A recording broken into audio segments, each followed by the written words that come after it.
We're live! Hello, we're live again. Again. In 100 Mile House. We are in Centennial Park. Centennial Park? Mm-hmm. Yes.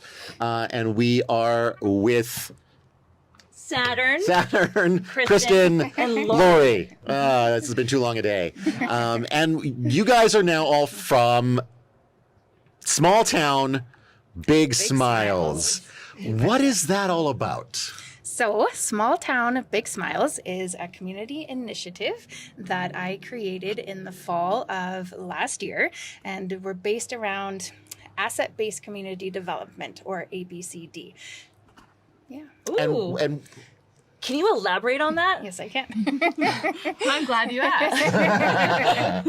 So, asset-based community development basically takes a community and you look at the community as a glass half full. So, you're looking at the assets that the community already has instead of what the community is already lacking. So, instead of saying there's not enough housing and there's not enough of this and there's not enough of that, you take all of the gifts and assets in the community, like our Centennial Park right now, huge asset for our community. Totally. So you kind of look at all the assets and gifts that people have in the community and try to bring them together and basically spread kindness and do amazing things in our community.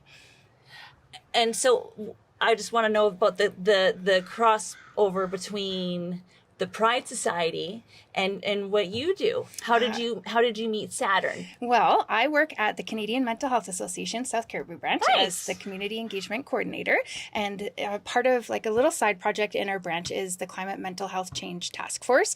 So they basically look at different like wildfires and floods and things like that, and how extreme weather events can affect people's mental health, and they're interested in how it affects people in the South Caribou, because we do struggle with like wildfires and floods and all that sort of stuff. So they were brought on to asset-based community development, and a fellow by the name of Joe Erpenbeck from Cincinnati.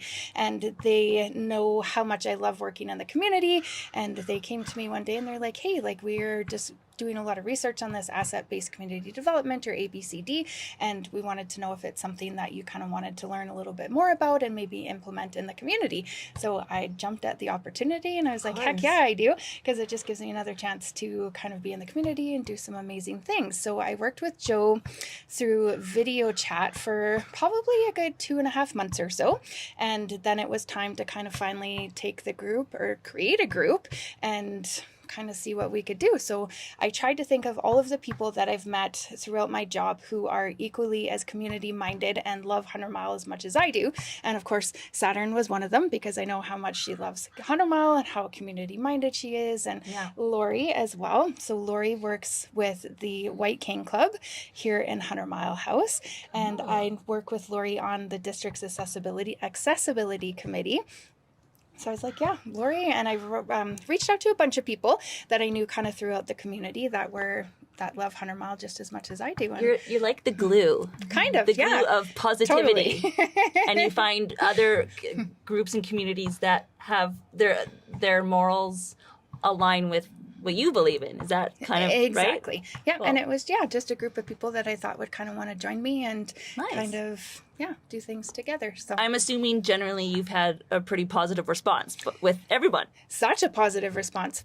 Just about everybody invited out to our initial group meeting last October is part of the group, and it's growing steadily ever since then. I think we've gotten 3 or 4 new members over the last couple months as well too, which is amazing. Nice, good for you. So what is it that the work that you do with Small Town Big Smiles sort of look like on a day-to-day or like a week-by-week basis? Well, we're still very brand new. So we're still kind of in our infant stage. So right now we basically have our meetings the second Thursday of every month. We'll meet in 100 Mile House here, and we all kind of get together and talk about what's coming up for the next month and talk about the different projects that we have going on. So we're still fairly new. So we only have a couple projects that we've kind of started right now. Do you want to maybe describe some of the events that you guys have done already, or? Yes, you betcha. So our first event was we called it Kindness Rocks. I think like Kindness the Caribou Rock Project. Yeah. Yeah, something along those lines. So basically what we did is we got together at the farmers market a few weeks ago, and we had a table set up, and we invited the community to come and help us paint rocks. So we painted, I want to say it was like almost 60 rocks that day, wow. which was absolutely amazing. Some of the rocks are absolutely incredible. Did you like spread them like around Did you town? see 'Cause one? I did. Oh, it was that's awesome. about this big, and it was like just a lot of dots, but it was blue and Oh, that's Cool. fantastic. Yeah. Yeah. So that's so what cool. we're doing with the rocks. So now that all the rocks have been painted, all of the members are going kind of throughout the South Caribou and hiding the rocks. That's so we're wholesome. hoping, right? Yeah, super cool. So we're hoping that people will find them. And on the back of our rocks, our hashtag Small Town Big Smiles is on the back of the rocks. So we're hoping that people, when they find the rocks, will see the hashtag, take a picture of them with the rock, and tell us their story. Because we really want to Brilliant. know where they found the rock, what they were doing when they found the rock, and just kind of get people connected and telling stories and sharing stories with each other, and kind of really bringing the community together to create more resiliency and just create a more connected community. That sounds like a really fun the idea. cheapest marketing ever. Should we do that? Totally. Yeah, except Todd and Kelsey. we should have a little QR code with our YouTube link on it. Yeah. That's really cool. I saw that you guys also are putting together a cookbook now. We are, which we're super excited about. So we're going to create an online community cookbook. So we're inviting the community to share their favorite recipes with us, because in 100 Mile House, we have so many different cultures that live in one small community. So we're really hoping to tap into some of those really old family recipes and recipes that people would have made like with their grandma or their mom or whoever, and just bring back like really fond memories. So we're asking people to share their recipes with us, and again, share a story about that recipe and why it's their favorite recipe, and just kind of really bring people together and connected that way as well. So we're accepting recipes until October 31st, and then over the winter, because of course we have snow and not really many outside activities during the winter, we're going to compile them all and put them online, and then have kind of like a launch party in the spring, where we're hoping we can get everybody together and they can bring one of their recipes, that like cook one of their Oh, like a recipes and bring potluck. it and have a potluck and share with everybody, and kind of have like a big launch party for the cookbook. That's fun. Yeah, we're pretty excited about that as well too. Oh, I'm just curious what Lori has to say. Let's start from when you were born. Oh my. Well, about 20 years ago. Actually, almost 35 years ago, somebody called me up and invited me to a meeting for visually impaired people.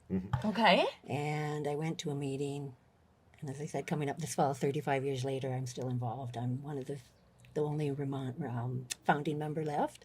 Oh wow! But we are a chapter of the Canadian Council of the Blind, which is a national organization. Yeah. And like I said, our chapter was founded here by Mr. Ralph Middlemass, who has sadly left us. And we've just been growing and building ever since. So, And were you in 100 Mile at this point 35 years ago?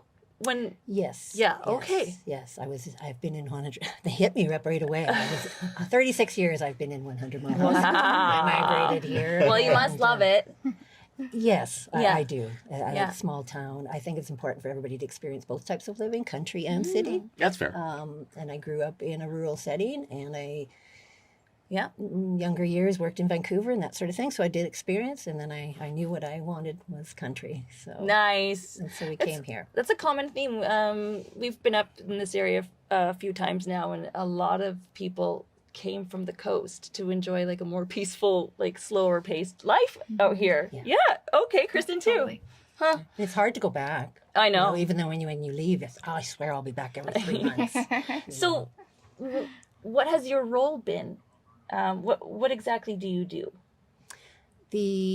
We're basically a chapter of a national organization that provides social and recreational support and peer mentoring to low vision and blind people. Mm-hmm.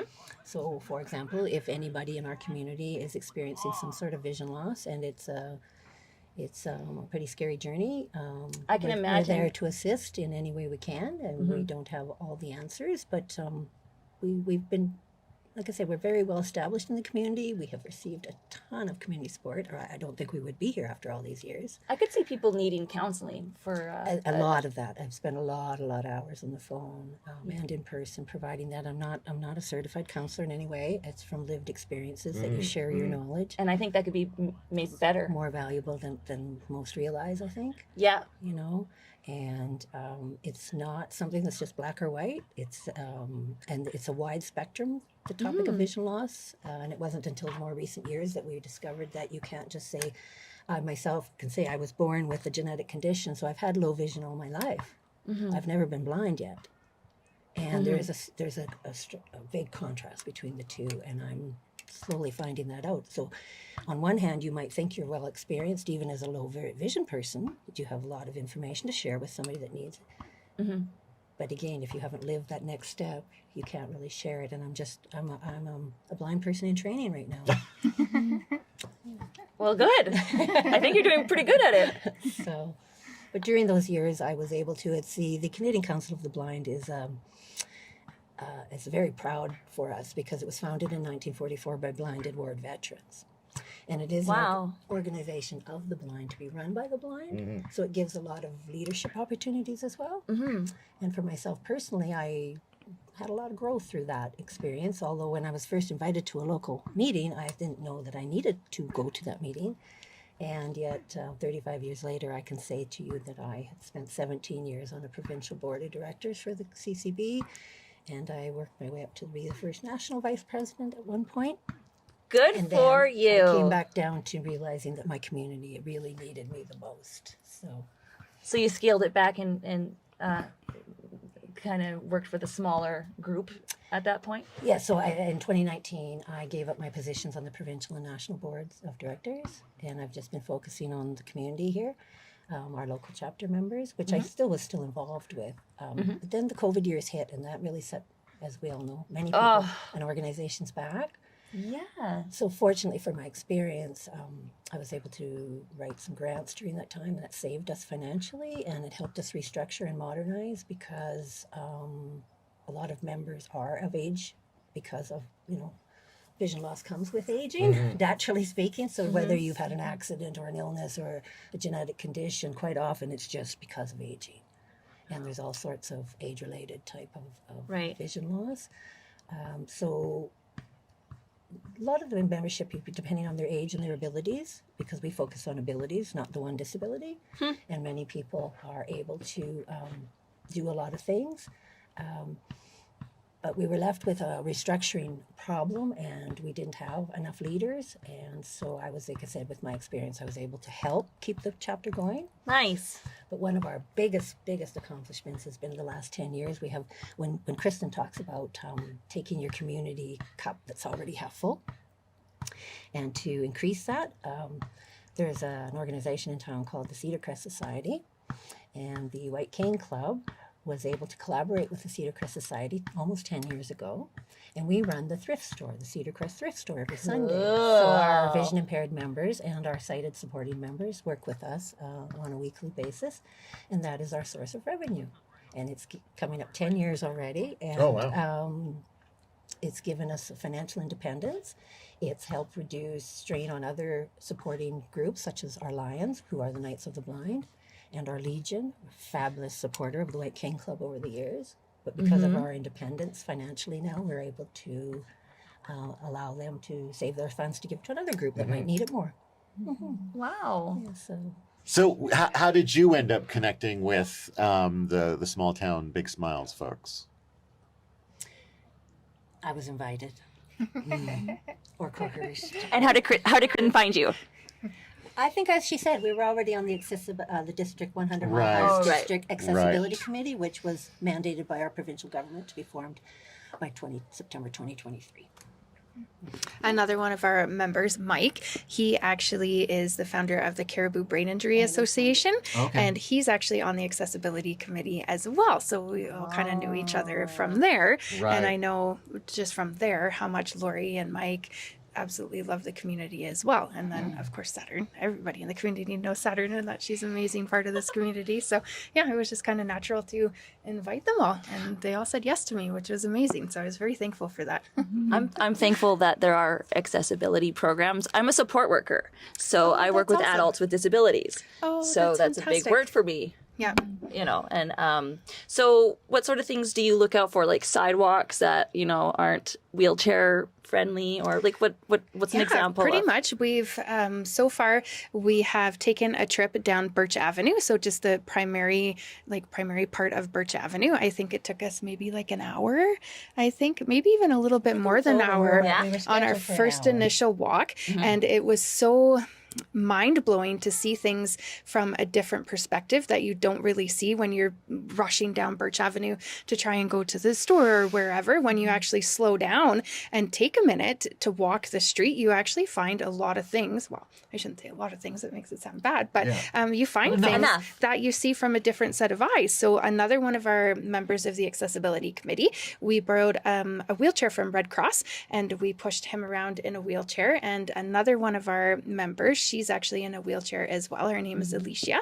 And we pushed both of them around 100 Mile, and we had Lori. So we had kind of different perspectives on everything. That's awesome. And just noticing like different cracks and sandwich boards, how how much sandwich boards can affect somebody with visual impairment or Totally a tripping wheelchair. hazard. Exactly, because they're right out in the middle of the sidewalk, and so you don't really realize that when you're walking by. And there was a lot of spots where people were actually parked into the sidewalk, so they'd be in a parking lot, but they'd pull so far forward that they were actually taking up half of the sidewalk, which you don't generally realize. So you have to as like well. paint across Yeah, or even cross have hatch like or whatever. Yeah, or even so have people like don't the park. little no post or something, so they're not parked like right in the sidewalk. So it was actually really mind blowing to see all of these different kind of things throughout the Birch Avenue, which was crazy. And then coming up in August, we're actually going to take a walk through Centennial Park to see how accessible the park is for people as well.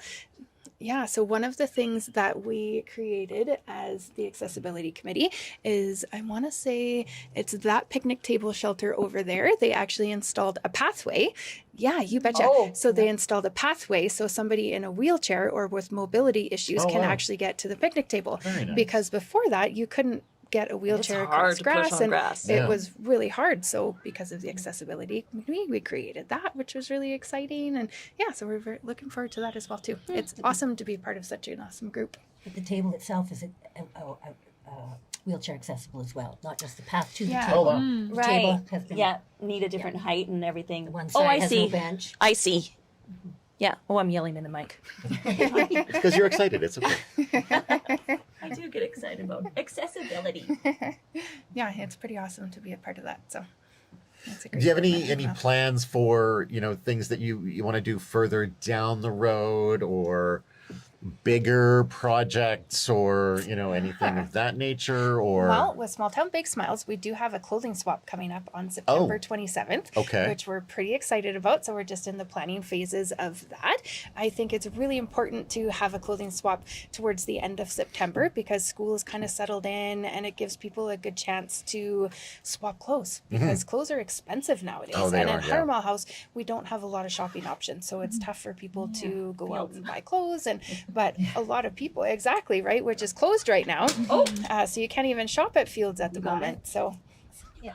it's really important for us to kind of put together the clothing swap, and for people who just can't afford clothes, it's a great opportunity to exchange your wardrobe, get new clothes, and feel better about yourself. Because if you're wearing clothes that you might not be confident in, and you go Yeah. to a clothing swap and find something, it's like, oh, this is amazing, I feel so good in it. Kind of gives you more self-esteem and confidence. So it all kinds of ties into spreading positivity throughout the community.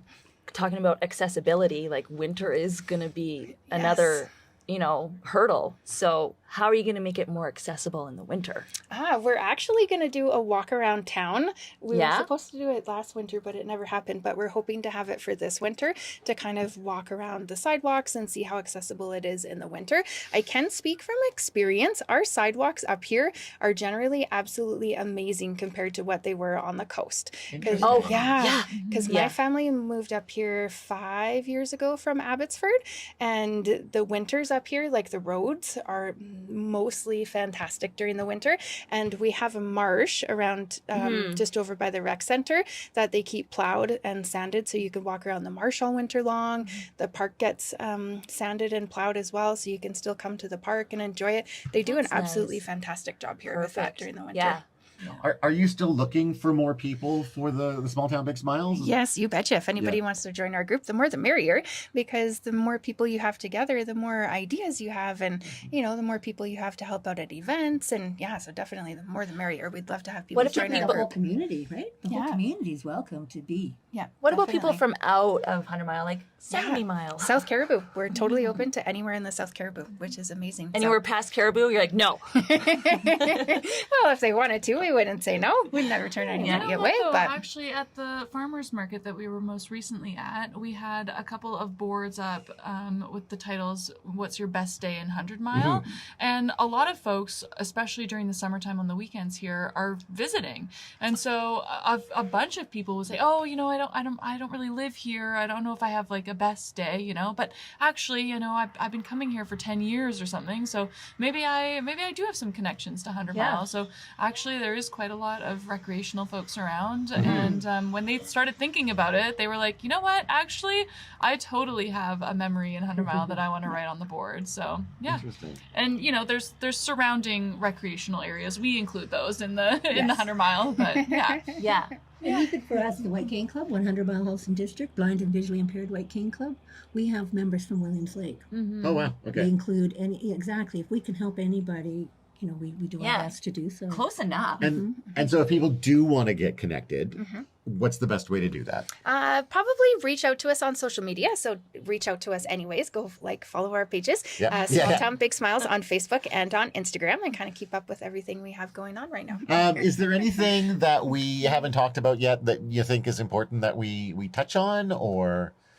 I don't think so. I think just really the whole reason I love Small Town Big Smiles is because we're a group of people that have come together without any agenda. We don't want to fundraise. We're not asking for money. We don't want to do any of that sort of stuff. We literally just want to go and give back to the community and make people smile and spread kindness, because it's free to give and it can totally make somebody's day. Like when we were at the farmers market this past Friday with our boards, everybody that stopped by our tent was smiling, huge smiles. And the more they thought about that amazing memory, the bigger they smiled. And you could just tell that it just it was so heartwarming to see everybody stop by and share those memories. Some people had birthed 2 babies there. There was one lady that had, way back before when you could have babies in the 100 Mile Hospital, it was minus 56 when she had to go there and have her baby in 1976. Wow. And they had to keep her there for 2 weeks because it was too cold to release her, which was amazing, right? And the other story that really kind of stuck out, there was a lady across from us. She was an amazing vendor, and she pulled out this frog that sang and danced, and it sang it dancing in the rain. And she told us that she had seen it in the Donnex. A month later, her friend had bought it and given it to her. So now every time she's at a market and it rains, she brings out this frog, because she was very big into musical theater in Vancouver in her younger years. And because he was singing Dancing in the Rain. So it was just amazing to hear those stories and have people share them with us. It was so fantastic. And that's kind of what we're trying to do with Small Town Big Smiles, is bring people together, connection, share stories. And it's just something that doesn't cost anything. It's free, Todd smiling. which is amazing. Right? So even thinking about it, you're smiling, which is fantastic. So It's collaborative. Exactly. collaborative. Exactly. So we're hoping that when people find our rocks, it will just bring a smile to their face sure. and just kind of put some good out into the world. Yeah. Oh man. I love you guys. It's just we there's just so many, there's a lot of mean people out there, and it's People just, it suck feels so sometimes. good Totally. to experience, the other side Yeah. of things. Yes, exactly. That's And that's true. kind of what we're hoping to do. Yeah. Well, thank you guys so much for taking the time to chat with us today. Anyone you want to say Goodbye, Tim. Hi, Mom. Well, thanks again. I like dogs. Thanks for having I us. like dogs too. I like cats. I don't have any. Thank but you for having us. Yeah. Thank you. This is our last stream This is our of last our stream. season. Yeah. Oh, Yeah, that's fantastic. for sharing 37. with Thank you us. for having Oh, us. it's chaotic. Just everyone's talking over each other. Yeah. All right, this is the I love last you, chance TELUS. to say goodbye, everybody. Bye. Bye.